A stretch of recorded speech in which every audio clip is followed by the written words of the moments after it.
The morning the king came to Winterfell, the air tasted of iron and pine and the smoke of damp wood. A thin mist clung to the yard, lifting in curls as the sun found the stones. Jon Snow's breath plumed before him in the chill as he forced his body through the forms Ser Rodrik had drilled into him since boyhood. He moved light-footed over the hard-packed ground, the blunt edge of his practice blade striking Robb's with crisp, companionable clacks that echoed under the walls. "Again!" Ser Rodrik barked, whiskers wet with frost where his breath had caught. "Keep your guard high, Robb. Don't let him duck inside you." Robb grinned through his tangle of red-brown hair and came on, a touch overbold. Jon saw the opening and slipped under, turned his shoulder, tapped the central band of Robb's shield and then his thigh with 2 fast raps. Not enough to bruise, but enough to say, "I'm here." "Wolf's quick," Theon called from the fence with lazy amusement. "He'll have you if you blink, Robb." Robb grimaced and gave Jon a rueful nod before stepping back to catch his breath. Ghost sat beyond them, a pale shape near the shadow of the stair, watching with eyes like coals banked under ash. The direwolf's ears flicked once toward the gate as the wind shifted, carrying with it a scent the wolf did not like. Jon turned too, arm lifting without thought to push hair from his forehead. A horn sounded beyond the outer wall, deep and swelling. The call for honored guests. Not honored, Jon reminded himself. The king. Ser Rodrik lowered his stick and exhaled. "Wash your faces," he told Robb and Jon. "You'll want to look like Starks when he sees you." Jon felt the old prick of something he could not name. He had heard that said all his life, the Starks of Winterfell, and he understood all the meanings beneath it. He crossed to the bucket, scooped water that burned his fingers with cold, and dashed it over his face. Robb's hand clapped his shoulder, warm even through his padding. "Come, we'll stand together," Robb said, bright with satisfaction that smelled of youth and pride. "You too, Theon. Don't preen. The wolves will sniff vanity on you." "Wolves sniff everything," Theon said, smoothing his hair anyway. They went with the household down the winding stone steps and through the covered walk. Jon fell naturally to the second line, just behind the family, where he always stood, near enough to be part of the picture, far enough to be out of it. Catelyn Stark was already on the terrace in her wool, sewn fine as winter stars. She did not look at Jon. She rarely needed to. It was a talent of hers, the way she could ignore a man like she was closing a door without lifting a hand. The gates groaned open.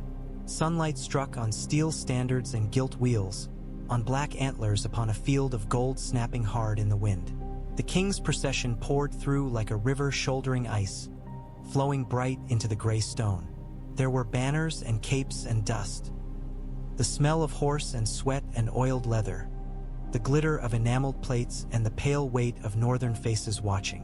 At the fore came a man too big for his mount, broad as an oak, his cloak of speckled fur thrown back from a chest like a barrel. The years had marked him. Red threads in his beard, flesh around his jowls, a heaviness of eye. Yet the laugh was still there in the creases when he saw Ned Stark. He swung down like a boy and crushed Eddard in an embrace that set the steel of their belts clacking. "Ned," the king said, and his voice carried to the ramparts. "By the Seven, you have gotten thin." "Your Grace," Ned said, and the words came through a smile that did not reach his grave eyes. "You have gotten fat." They laughed as men laugh who remember winter fires and debts of blood. The king made the round of courtesy. Lady Catelyn, the boys, the girls, and when his gaze passed to Jon, it paused. Not much, not long. A man who had once measured men in battle sees quickly. Jon felt those eyes take him in. The black hair, the long face, the starkness of him. The king's mouth turned as if at a private taste, bitter or sweet Jon could not say. And then the king's eye was elsewhere, snagged by Bran's small bow and Arya's fierceness, by Sansa's courtesy, by the simple stateliness of the North that Cole and Lannister gold could not buy. After the speeches and the bows and the cry of the ravens startled from the rookery, he watched the cortege lead the queen through, high and bright and perfect as a pearl set in cold gold. Jaime Lannister gleamed beside her, all sun and easy scorn, while Joffrey sat straight and proud behind his mother, chin lifted. Myrcella smiled with easy sweetness. Tommen stared with round, worried eyes at the direwolves. Ghost had not moved. He did not like the smell of lions. The day unfolded as such days do in Winterfell. The break of bread and the exchange of cups, the murmuring of castle people like wind through barley.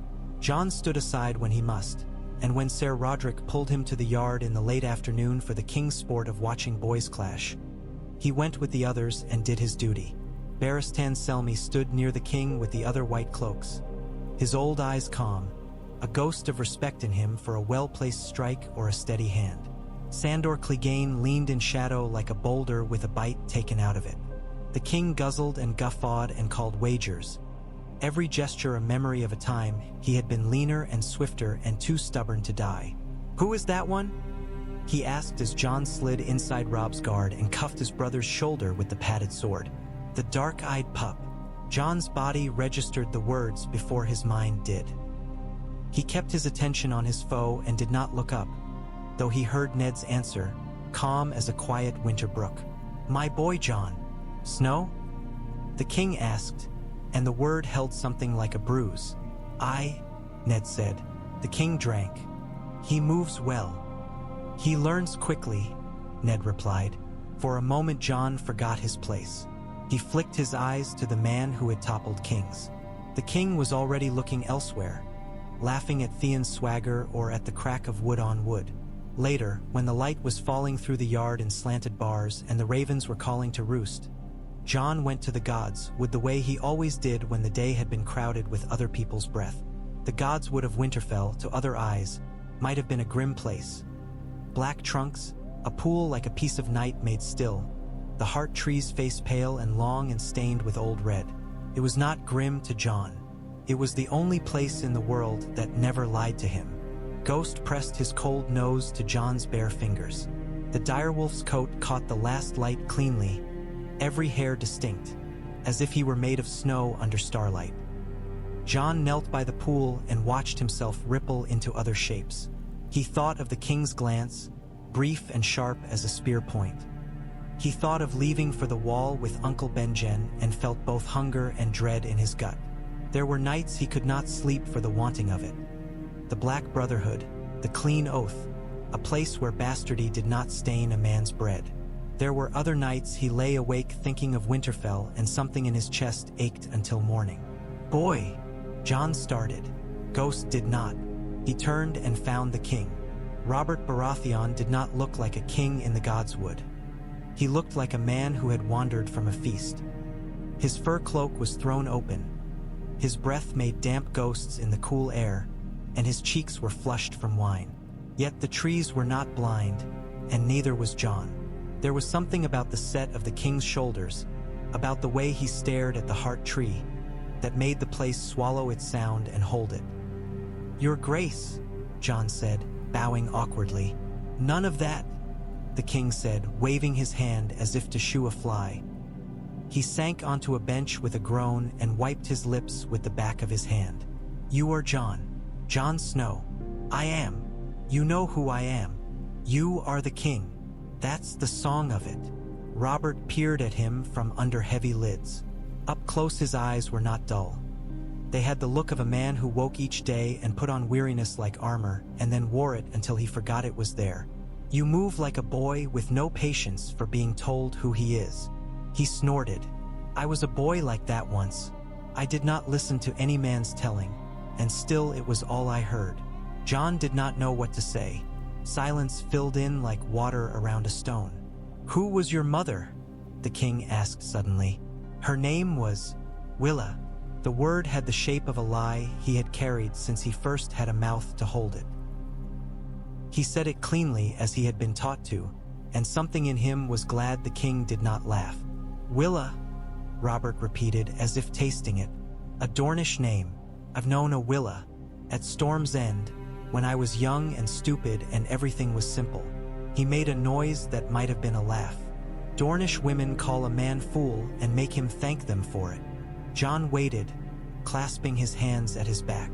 Ghost watched the king with that complete, detached attention of a hunter who did not need to kill. The heart tree listened without moving. "Do you know your mother?" Robert asked after a while. "No, that is a hard thing." Robert leaned forward, elbows on thighs. "It makes a man want to be harder to make up for it. Sometimes that salts everything." "I will go to the wall," Jon said before he knew he would say it. The words were the only ones that felt safe. "Where it does not matter." "Doesn't matter?" Robert echoed, feeling the texture of the idea with his mouth. He lifted his head and studied the boy's face. Jon knew he was being weighed and hated that he wanted to be lighter or heavier depending on what the king wanted to find. "What do you know of your aunt, boy?" "My aunt?" The question struck like the sudden shadow of a hawk. "Lady Lyanna?" "Lady Lyanna," the king said, and the title faltered and was set right again.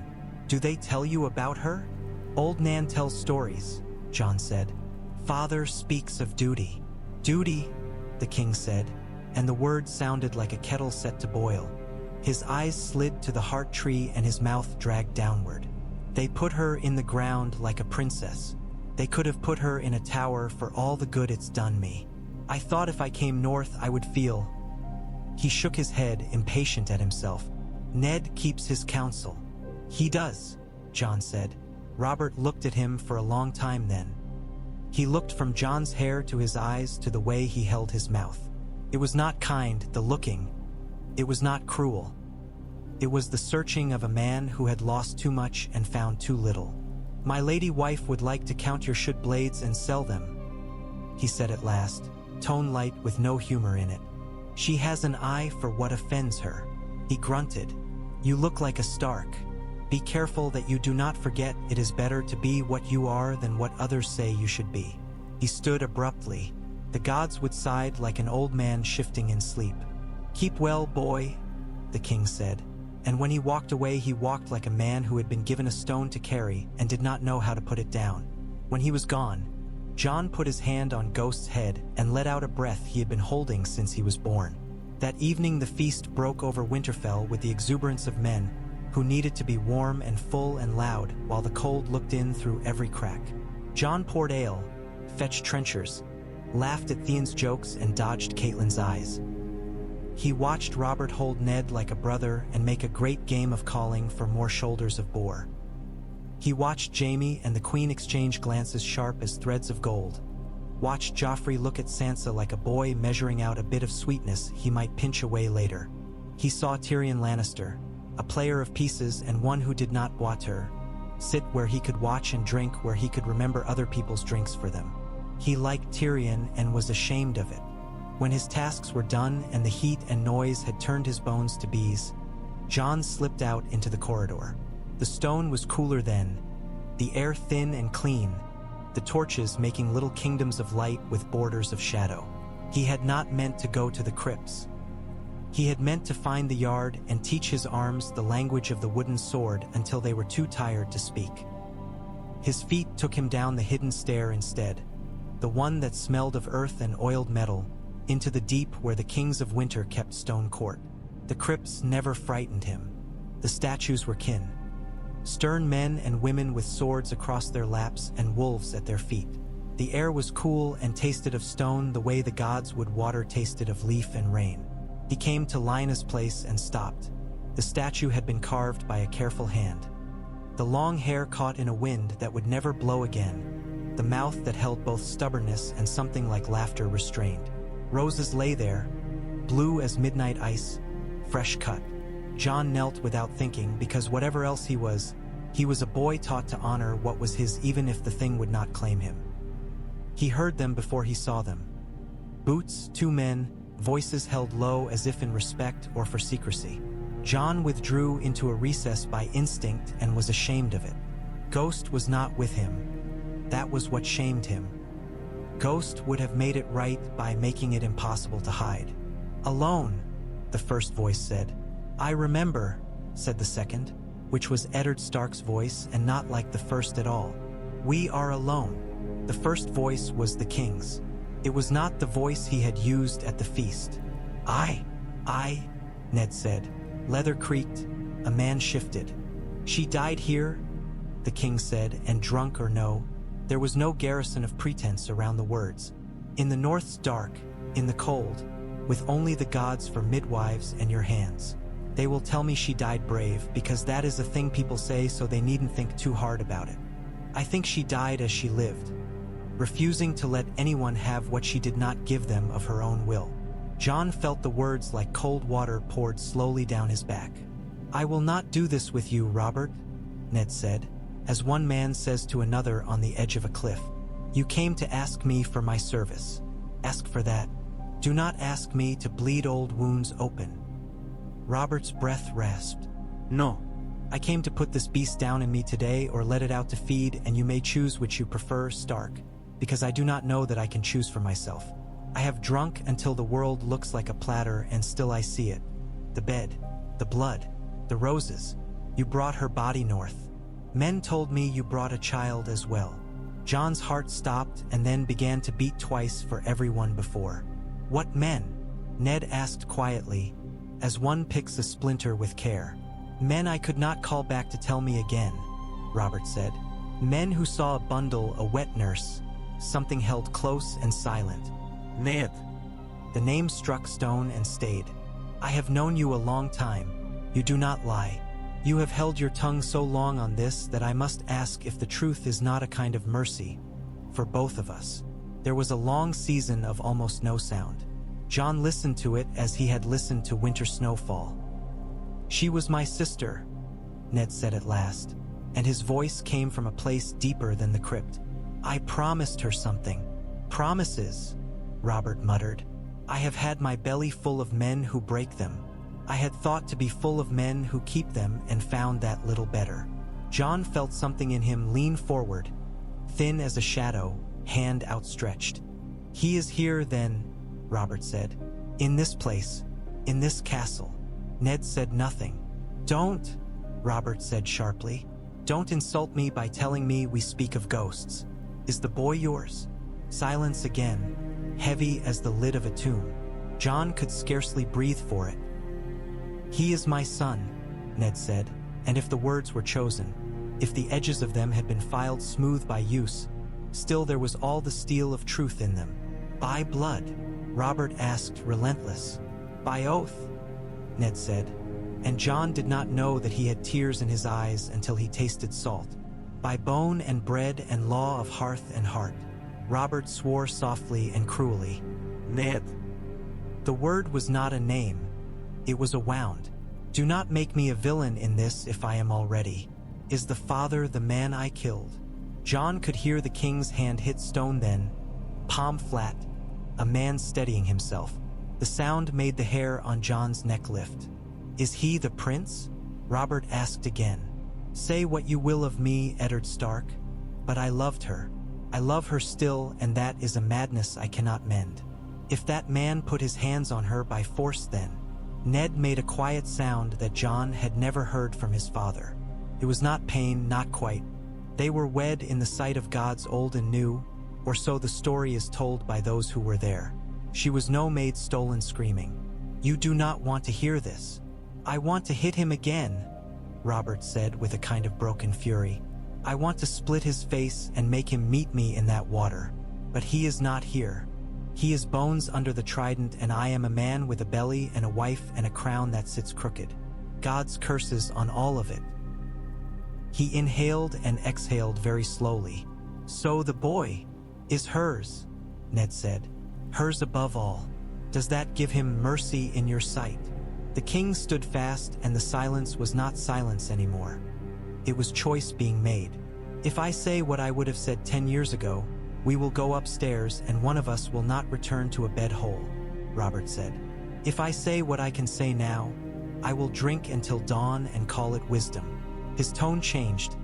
Not softer, not harder, only truer. Bring him to me. Send the boy to me at first light. Alone. Jon held still as if he were the stone that held the torch. He did not hear them leave. He only heard his own blood steadying. At dawn the world was made of hoarfrost glass. Jon rose before the household whipped itself to readiness and went to the yard to work the cold from his limbs. He had not slept. He had slept a little, and in sleeping he had dreamed a light that hurt him. He kept his hands on his sword because that was the illusion of control given to boys. When he returned to the corridor, he found a man he had never seen there before, Jory Castle's cousin in the guard, face tight as a new bow. "His Grace asked for you," the guard said. Jon went. He did not have to ask where. Ghost paced him as if tethered by invisible thread, soundless feet on old stone. The king had taken chambers in the old tower for a whim. Jon found him alone in a small room with a narrow window and a chair like a throne, only because any chair is a throne if a king sits in it. Robert waved off the guard with a flick of his rings, and when the door closed he stared at Jon without talking. "You came," he said finally.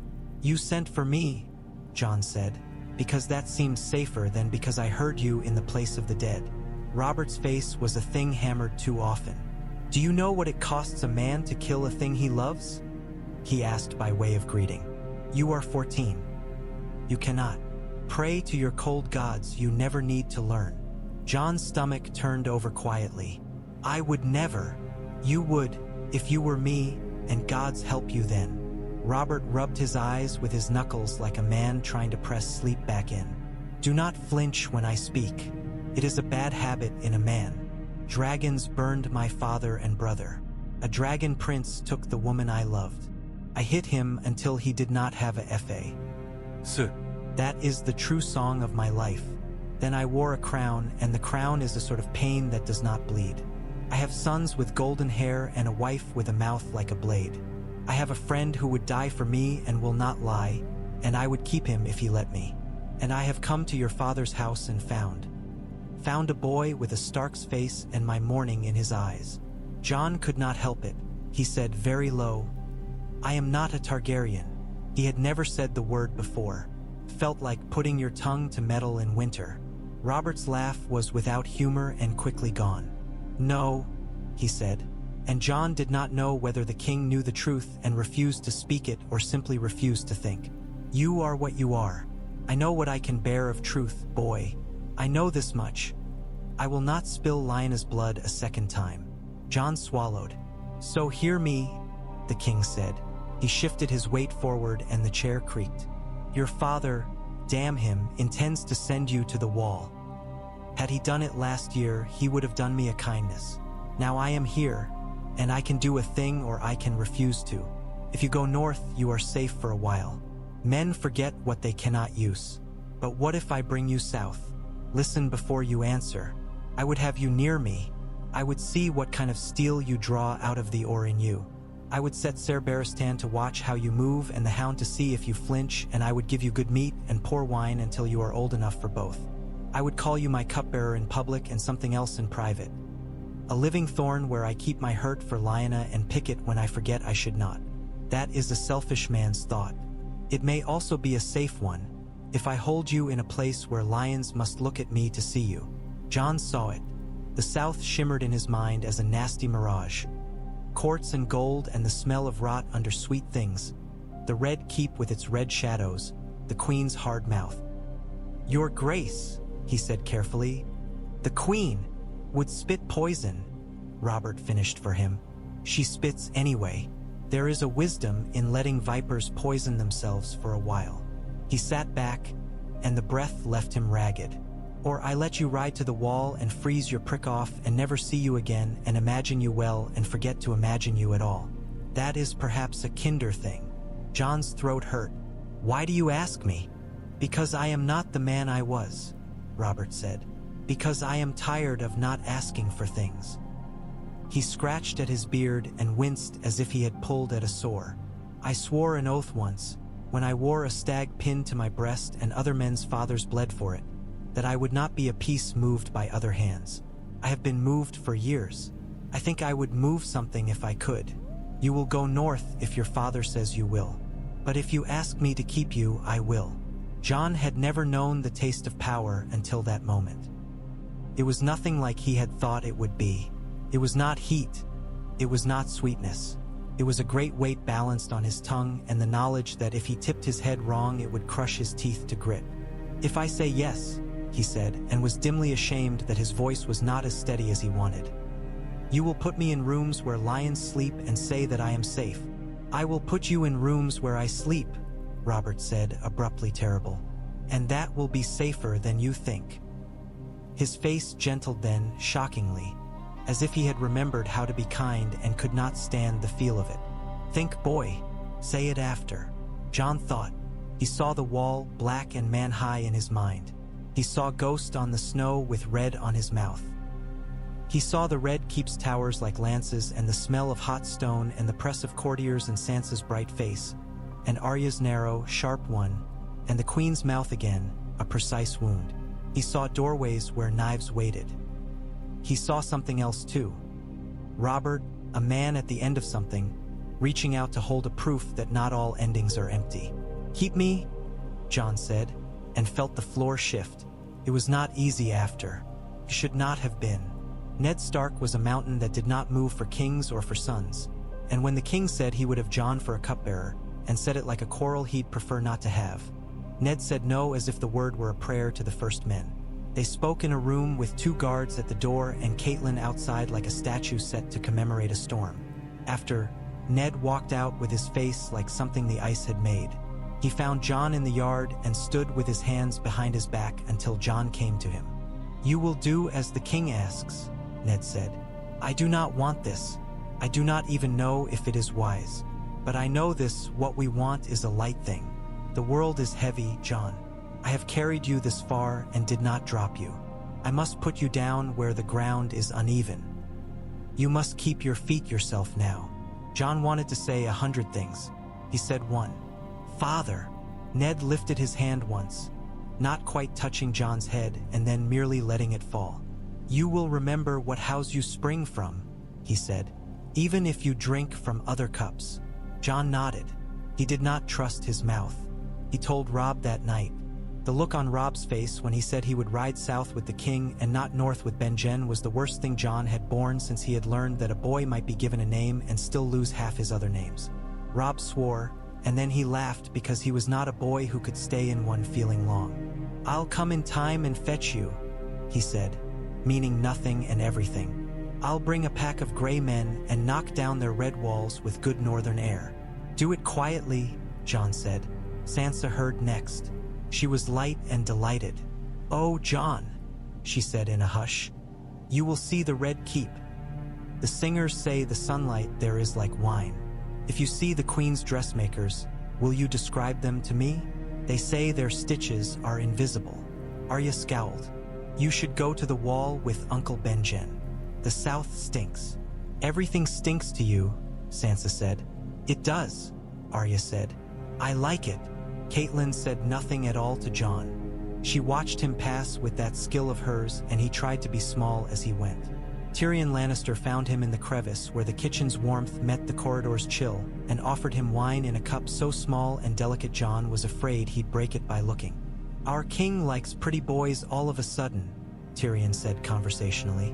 Which is new. Jon felt his back come up. He asked. Tyrion's face was what it was. Sharp and lined where it needed to be, kind only by accident. Of course he did. Robert has a seam of sentiment buried at inconvenient angles in him. The queen will hate that. Be careful where you stand when she starts mining. Jon took a breath he did not want to take. Why do you say such things? Because I am small and safe from being made to shut up, Tyrion said. And because your face looks like a man holding a snake and hoping it is a braid. He glanced down the hallway. When I go to piss off the top of the world, I will drink one for you. I had thought you would come with me. Another time. Probably not, Jon said. They touched their cups like men acknowledging unfortunate weather. They left Winterfell under a sky the color of pewter. Snow threatened and did not fall. The king's procession strung out along the King's Road like beads knocked from a broken necklace. Riders and carts and the small dust of men who follow power as birds follow moves in the air. Jon rode near the front, close enough to hear the chuckle and bellow of the king, the quick sarcasm of the hound, the ringing emptiness of courtiers' laugh. He kept his mouth to himself, mostly. He watched the queen and was careful not to be seen watching. He watched Joffrey and put his hand on Ghost's neck when the prince's face turned toward Sansa in that way that made Jon worry and be ashamed that he worried. The incident at the river happened because boys are cruel and men are negligent. The day was bright and cold. The road cut through a place where low willows dipped into shallow, quick water. Joffrey rode ahead with Sansa, prouder than any hedge knight, and found a butcher's boy practicing with a stick.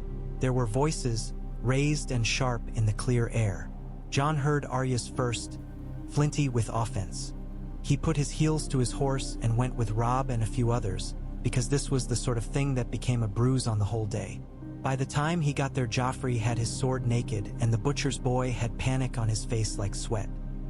Arya stood between them with a stout branch, and Nymeria was behind her, white-tipped teeth just showing, moving in small, frantic increments.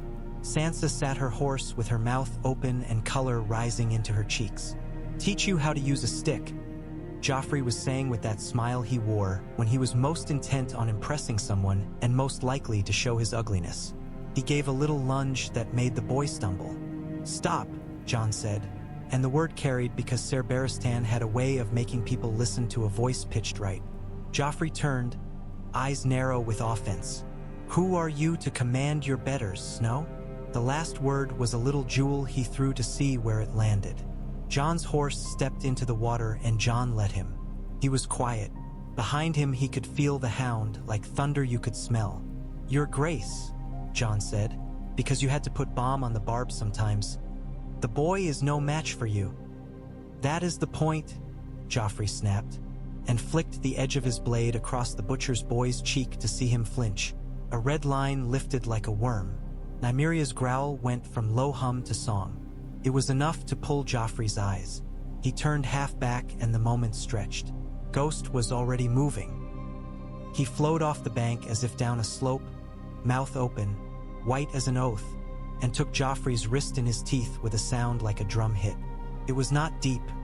Ghost did not do what he could have done. He closed and shook once to make the sword fly and then was gone. Salt-white Ghost again with red smearing his chin. Joffrey screamed and tried to hit the wolf with the hilt of his swordless hand, and then simply held his arm to his body like a man worried it might fall off. He bit me," he gasped, and his eyes were enormous and wet and full of a child's shock at how quickly the world rearranges things. "Because you were about to do something foolish," Jon said, voice steady because it had to be. "Barristan." "I saw," Ser Barristan said from the bank, calm as winter. "Your Grace, you are bleeding. Let us bind that and wash it." The Queen came quickly when she heard. She came like heat, with little bursts of too bright light around her, and fixed on Joffrey's wrist and then on Ghost. She went still in the way that made men around her busy themselves to look occupied, and yet said a thing had sharpened inside her. "A wolf," she said, quietly. "Of course. The king arrived last of all, because the king always arrives when everything has happened and you must decide what to call it." He looked at the blood on Joffrey's sleeve and at Ghost's red chin and at Arya's set jaw and at Sansa's stricken face. He blew out a breath. "What have we here?" he said, not as a question. His gaze went to Jon. "The prince took steel against a butcher's boy," Jon said. "The wolf took steel from him." Robert's mouth tugged. The Queen spoke first. "The beast attacked the prince," she said, and the words were like to icicles. Thin, glittering, dangerous. "That animal must die." Nymeria flattened her ears and Arya stepped forward. Sansa cried, "No," and looked at Joffrey with wounded confusion and then at the Queen with something like panic. Joffrey held his arm as if anyone might take it. Robert rubbed his face. "Cersei, your son will bear a scar because some northern cur thinks to live in a king's company," Cersei said, gorgeous with fury. "Is this how you show your regard for your blood?" Robert swore. "My blood," he said in a different tone, and looked sidelong at Jon. A glance that went like a thrown pebble to the heart, not a stone. The wolf did what a guardsman should do. The boy provoked the wrong beast. "Barristan, how bad?" "A mark, your Grace," Ser Barristan said. "It will fade. I have seen men with worse from winter wind and ill-sharpened knives." The wolf held back. Cersei's mouth thinned brown. You will not stand for this. Tell them to kill it. No, Robert said, and when the queen made a sound like a small dagger nicking something soft, he lifted his hand. No, we will not kill a creature for doing what a better man might have done. If you must have blood for the song in you, lock the butcher's boy up and flog him a week from now when your temper is not hot enough to boil it. He has learned enough for a day. He looked at Joffrey.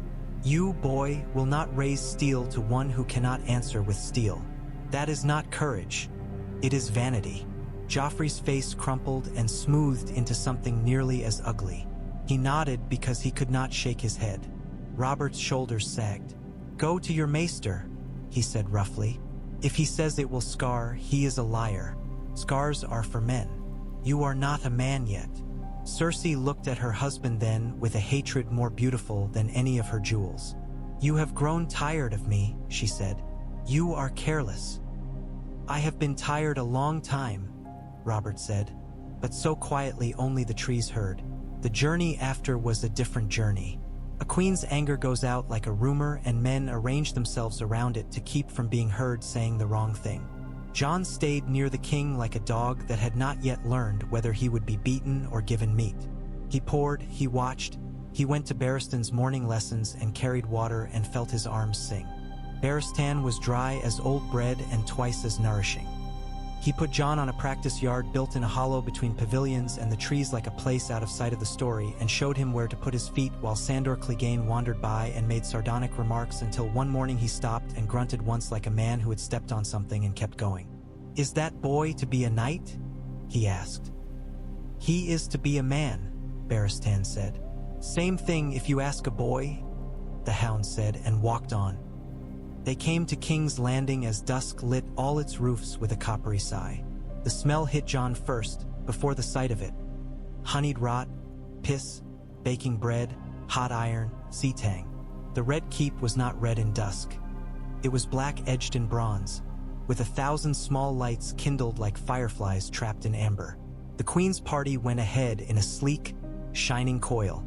The king swung down from his horse like a man suddenly too weary to ride and clapped Jon on the shoulder. Try not to get lost, he said.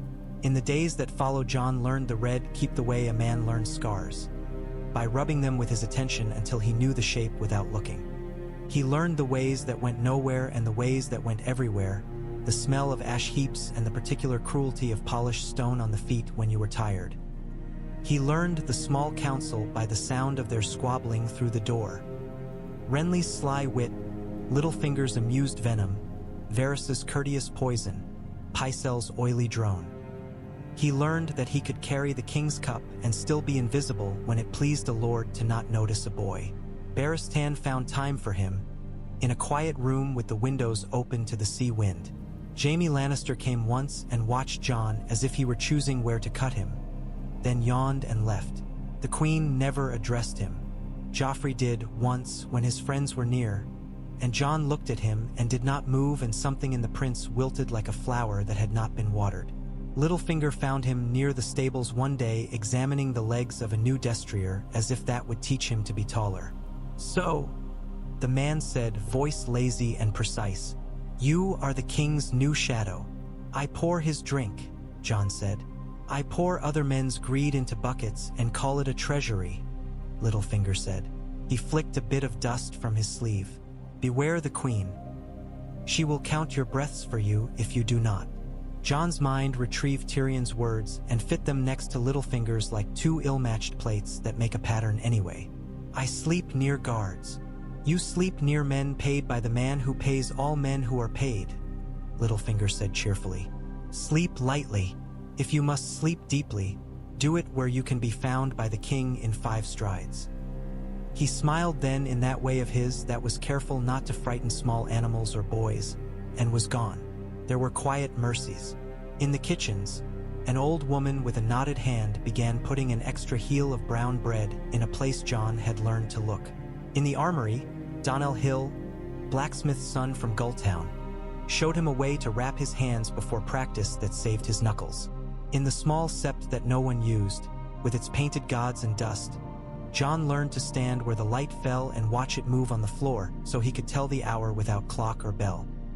At night, in his pallet there in the anteroom to the king's bedchamber, Ghost would lay his head on Jon's stomach and listen to him breathe.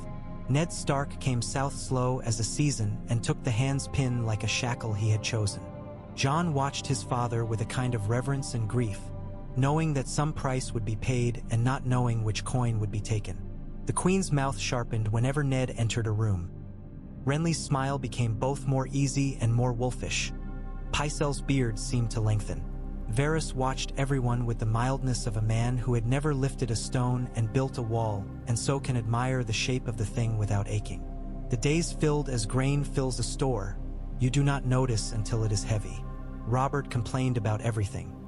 The expense of feeding a city that preferred bread to honor, the thickness of his hose, the songs that grew dull in the middle stanzas.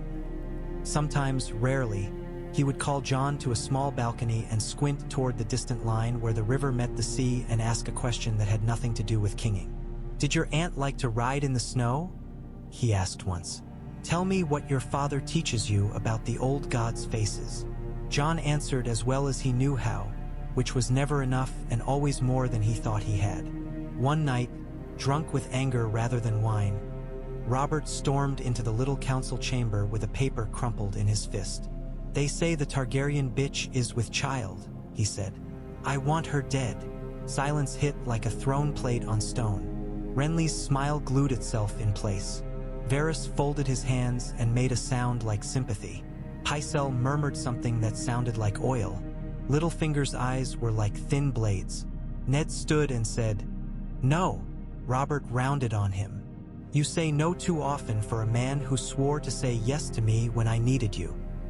"I say no when it is right," Ned answered. His gaze flicked to Jon and away in a movement that would have gone unnoticed by men who look only for jewels and not for the hand that slips them into sleeves. "She is a girl. It is not justice.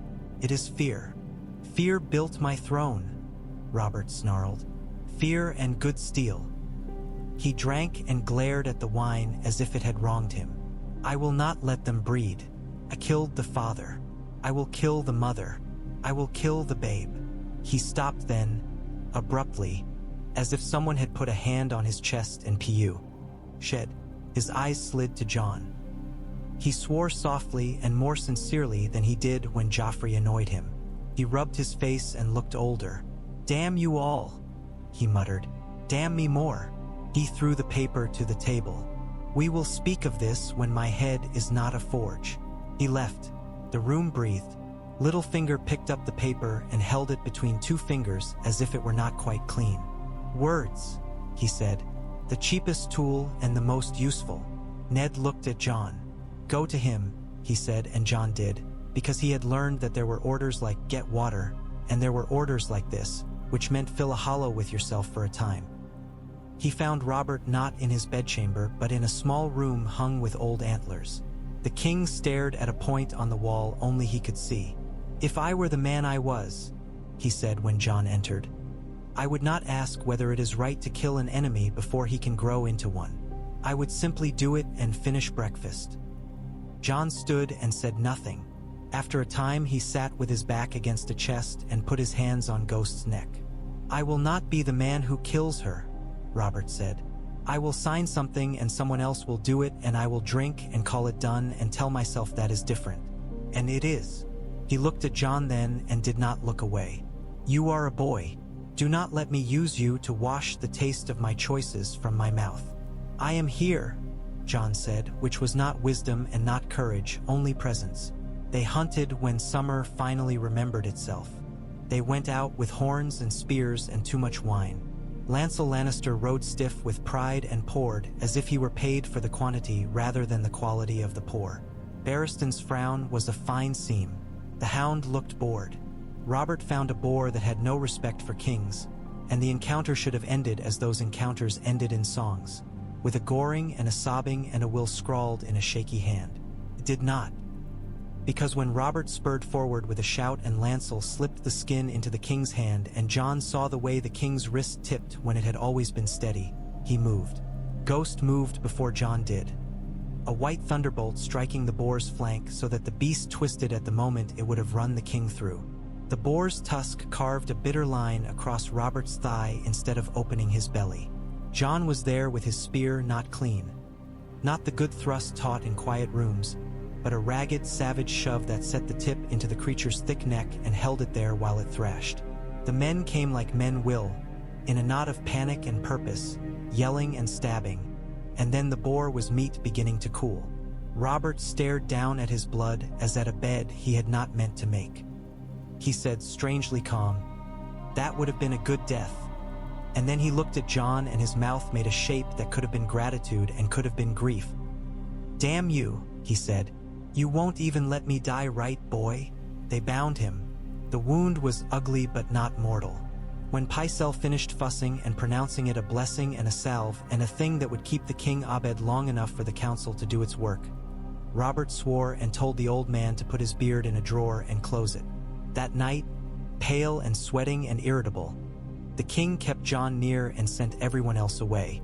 "They would have had my crown on Joffrey's head by morning," he said. "I would rise and find myself a ghost and not even be allowed to haunt my own hall." "You are not dead," Jon said. Robert huffed. "Not yet. I could have gone with a story." He ran a hand over his face. "Another story, then." He squinted at Jon. "When I do die, they will say a boy and his wolf spoiled a good ending.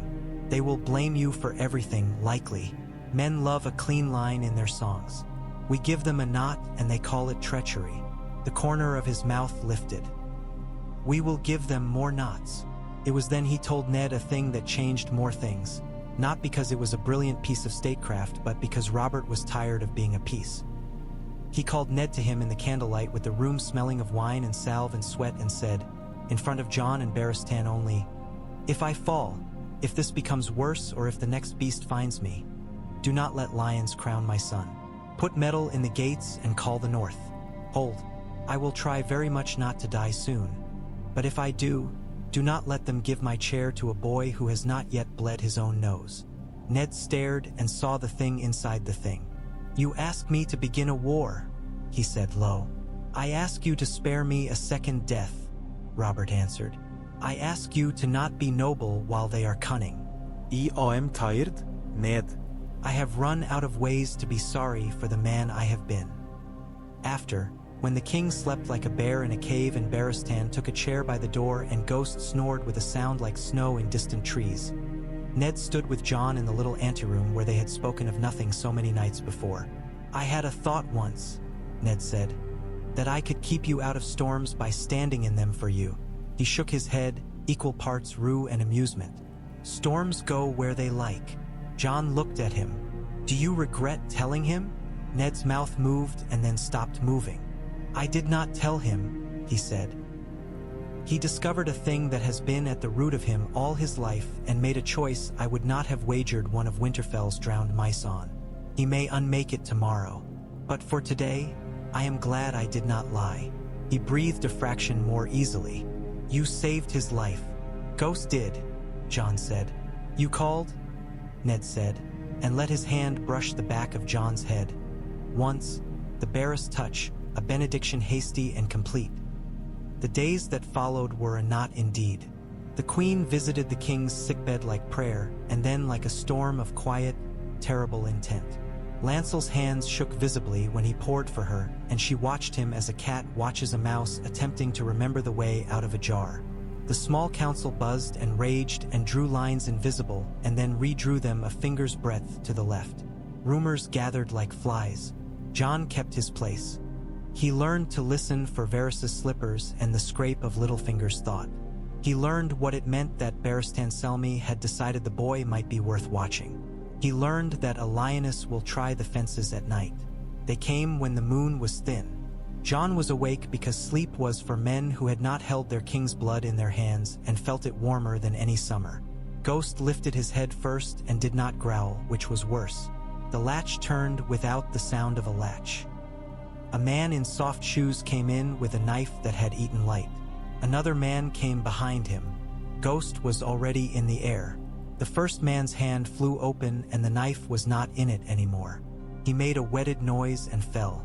The second man had a garrote and got it partway around Jon's throat, and then Jon did what the hound had told him a man might do when a noose is already halfway a death. Drove himself backward with the whole of him and felt the garrote cut and then give as it bit the man's own forearm. Then Ghost had that man too, where throat met shoulder and ate the sound he made. It was quick. Blood is blood wherever you spill it. Baratheon was in the doorway before the last breath left the room, blade naked and clean as thought. He did not say anything. He simply went to the king's door and stood so still he was nearly a thing of the room. They did not rouse the king. They did not rouse anyone. Jon sat with Ghost's breath cold against his hand and counted slowly to a number he could not remember how to reach. When the sun came pale and uncertain over the city, Ned came and looked at the corpses and said nothing, and then he looked at Jon and said, "This is what it is to be a Stark." Cersei did not look surprised when Robert shouted, in a temper whose heat was too honest to be a performance, that someone had tried to slit him while he slept. She looked bored. She looked at Lancel until Lancel began to sweat, and then at Ned as if measuring how hard a thing might be to break. She said all the right, outraged words and filled the air with them until you could not breathe. "It was not men who answered to me," she said coolly. "I do not spend coin I cannot account for." "You spend coin on wine enough to drown an ox," Robert snapped. "Perhaps you should count that first." She left with a horrible grace. She left a bitterness in the air that lasted all day. Littlefinger came to Jon after with eyes like knives put away for a dinner party. "The queen plays badly when she cannot see the board," he said, almost to himself. "We will see whether playing blind makes her dangerous or merely loud." Jon said nothing. He had begun to understand that a boy who says little sometimes hears more. A week later, the stitches in Robert's thigh itched, and he was in a mood to fight an army with a spoon. He called for horses and said he would go out to the hill above the city because if he did not breathe air that did not stink of beds and chamber pots, he would simply go out any window that would have him. Ned went because he was Ned. Barristan went because he was Barristan. The Hound went because he liked hills and fights and disliked choosing between them. On that hill Robert drank, and only from a skin Jon held. He laughed and swore and took his shirt off and asked if his belly looked like a barrel, and then told the hill that he would die when he chose, not when someone else planned it. He wept, quietly, with his face in his hands. "I do not know why I am still alive," he said to the grass. "So you can choose something other than wine one day," Ned said, and Robert laughed as if Ned had told a joke that had almost killed a man 10 years ago. They went down in the evening with the city gold in front of them. Robert put his arm around Jon's shoulder, as if they were simply men of somewhere else walking after a hard day's work. "If I had a son like you," he said without drama, as if telling a horse to mind its feet, "I would teach him everything I know and keep him from the things I have done." Jon felt the words go into him like a bomb and like a wound. He did not speak. Ghost snuffled the grass and sneezed. The summer that came after was long, perhaps because men had expected it to be short. The Queen's plots did not stop because one night had gone badly for her. The Hand's investigations did not stop because he was Ned. The city did not stop boiling because men looked at it and wished it would. But the weather shifted. The king held the boy who looked at him with lioness eyes, and the old grief had a place to sit that was not a bottle. When the small council argued to put a knife across the narrow sea, Robert grunted and said, "We will sharpen it and put it away," and the hand that had been reaching toward the quill drew back. When Joffrey was insolent, Robert boxed his ears and then, afterwards in private, sat and taught him something about a blade that Joffrey would have preferred to pay a man to do with a shrug. "Why him?" the Queen asked once, passing Jon in a hall as if she had turned to speak to a mirror that refused to reflect properly. Her voice was soft and venomous. "What is he to you?" "A boy who does not lie to me when I am using lies to feed myself," Robert said, without care for the arrow in sheath. Cersei smiled. "How touching. I had thought you too poor for pets." "Perhaps I have grown rich," Robert said, and for a moment the boy Jon had seen in the gods would peered through the man's face and then was gone. When the raven came with news from the east that might have started sharpen things over again, a Khalasar, a girl, a child, Robert locked it in a drawer and told Pycelle to go weep somewhere his beard would not get in the way. Ned's mouth tightened. He said nothing. Jon saw it and knew this restraint was also a choice that might be regretted later. He was learning that all the simple choices a man made were only seeds. Crops come whether you are ready or not. He learned other things in the meantime. He learned the old lessons of standing and striking until they became his bones. He learned where to go in the deep keep when he needed to feel stone and remember that weather exists. He learned there was a little girl with hair like straw who came to the king's gate every fourth day to sell apples that tasted of dust and hope. He bought one every time and threw it to Ghost, who always looked betrayed and ate it. He learned that the city had a way of making itself the only world there was if you let it. So he read in the gray hours before dawn, whatever the keep's old shelves had, about the first men and their rough gods, about kings who wore wolves on their heads as crowns. He read because words were a way of remembering you belonged to a place where you were not present. Once, in the God's Wood of the Red Keep, a ridiculous place, palm trees and a little pool like a mirror for sparrows, Ned found him. "You have grown," Ned said, which was true. Jon had thickened in the shoulders. His jaw had set itself to be his father's, whether it was wise or not. "I am learning," Jon said, which meant many things. Ned came and stood with him by the water. "When Robert dies," Ned said without preface, "the world will come apart where it is already thin." He left the God's Wood with his heart too large in his chest and went to Baratheon, who made him throw a dozen men of varying speed and weight until his lungs burned like a forge and his mind was settled again in the place where bodies end and decisions begin. Could not last. Nothing does. But when things broke, they broke in a pattern different than the one they would have printed years ago. The queen tried to move against the hand and found the king standing in the doorway, not with a sword, which would have been easy, but with a ledger and a question about where the coin had gone that fed the mouth of a poisoning. Littlefinger smiled and untied knots and tied new ones in plain sight. Varys cooed and told stories about spiders that drowned in cream. Renly laughed and struck a bargain with himself to be a man someday instead of a mirror. One night Robert sent everyone away and told Jon about a dream he had had in which Lyanna sat in the God's Wood of Winterfell knitting something for a child who ran too fast to be followed. "She looked up and smiled at me," he said, rubbing his eyes like a man with dust. "And then she said your name." He did not look at Jon when he said it. He did not need to. Jon sat and held that dream like a fire in his hands. He did not know what it meant. He did not know what to do with it. He only knew he was glad the dream had found a place to land. Autumn rolled over the city at last like a cool breath after fever. The tourney that Littlefinger wanted happened in half measure because the king refused to be bothered the right Sundays. There were justs and banners and laughter that meant nothing and everything. Jon watched Sandor Clegane drink water from a bucket and decide not to be angry for a day. He watched Jaime Lannister ride like a story and then be bored with being a story. He watched men wager and lose and smile. He took the king's cup to him and the king drank without looking and then looked and said, "You have not asked me for anything. Ask me for something." Jon thought of a dozen small things that would make his days more bearable. 100 petty dislikes he could smooth. "Give the butcher's boy's family a cow," he said instead. "They sent a son to be beaten by the prince and got a boy who's afraid of sticks back." Robert blinked and then threw his head back and laughed. "A cow," he said.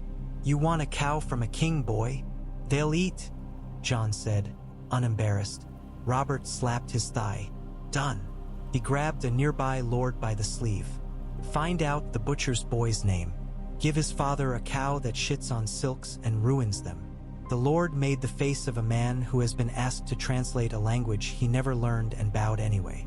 "You could have asked for a sword," Robert said to Jon when the lord had scuttled. "I have a sword," Jon said. "I need a world where it matters that I do not draw it for nothing." Robert stared at him for the time it takes a light breeze to lift a fine woman's veil. "7 hells," he said. "You teach me sometimes." "I only say what I think," Jon said. "That is why," Robert replied, "war would come. Whether it came because of secrets that could not hold, or because of men's greed for what other men had, or because everything before had only pressed kindling together and the smallest spark would set it off, war would come. Jon knew that. He felt it the way a hunter feels snow on his neck before it falls. But he had this. A king who had not died in a forest because a boy and a wolf had turned a tusk by the smallest angle. A father who wore honor hard and yet had allowed himself a treaty with the messy necessities of a king's hurt. A city that felt less like a trap when he knew where the doors were. He had a wolf who listened to him breathe.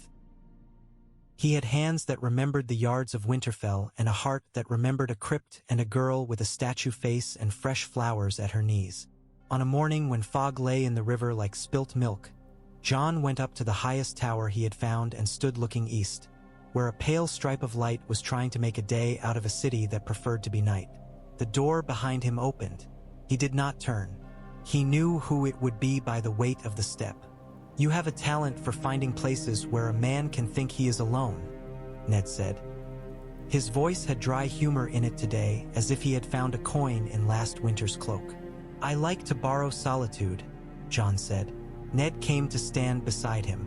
They looked out together in their stark way, which was to look not only with eyes. "Robert will ride soon," Ned said. "He cannot stay long in any one place without the sore of it going bad. When he goes, the wolves and the lions will begin to circle where the meat lies. You must mind your feet. You must speak only when speech is necessary." "I can do that," Jon said, and found that he meant it. Ned was quiet. "Your mother would have liked your wolf," he said unexpectedly.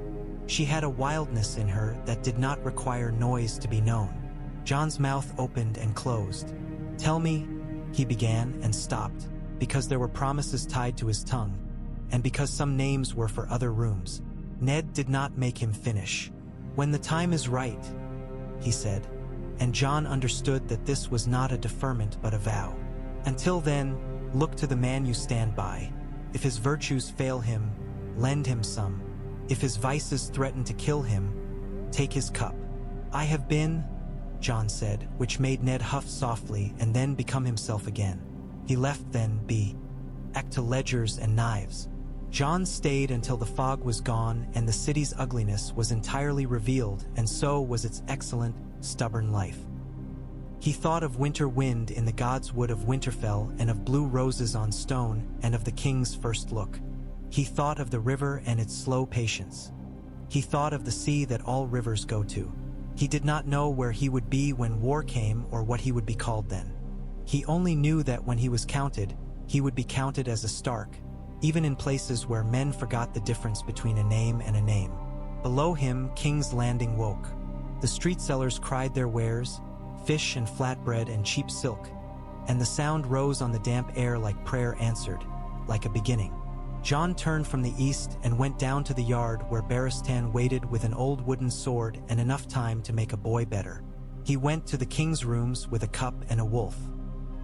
He went to the day he had, and the next, and the one after that, with the calm, terrible knowledge some boys have that what they do will matter before they are ready for it. When the king saw him, Robert grunted and took the cup and drank and said, "We'll have beef today," and added, like an afterthought too heavy to be casual, "And if any man says I should not, he can fight me for it." He slapped Jon's shoulder. "Come, walk with me. Tell me again about the winter birds. I like that one, the white one. You tell it as if it were my own memory." "It is," Jon said under his breath, so quiet that only a man who had learned to listen for what makes a person live would hear it. "It is all of ours." He lifted the door's latch and let the light in. Ghost slipped along the threshold like a white shadow going out into the world that was about to be remade, one choice at a time.